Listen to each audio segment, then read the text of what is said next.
আজকে সারাটা দিন খুব হই হুল্লোড় মজা করে কাটলো। আজ রবিবার, জানুয়ারির 19 তারিখ। ঠান্ডাটাও খুব একটা বেশি পড়েনি, তাই আমাদের পিকনিকটাও একদম জমে উঠেছিল। আমাদের বাড়ির কাছেই যে এত সুন্দর একটা গ্রাম আছে, আগে কোনো দিন ঘুরতে আসিনি এখানে। সত্যি খুব সুন্দর গ্রামটি।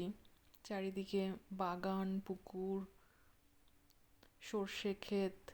সর্ষে ক্ষেতটাতে শুধু সর্ষে ফুল ছিল না, সর্ষে ধরে গেছিল।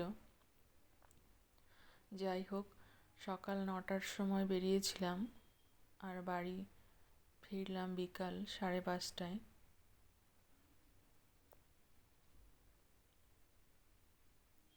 সুন্দর জায়গাটা, পিকনিক আগে করতে হয়।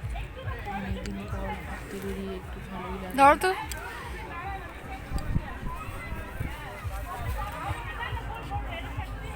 আজকের মতো এইটুকুনি, আবার পরে অন্য একটি ভিডিও নিয়ে আসবো। টাটা।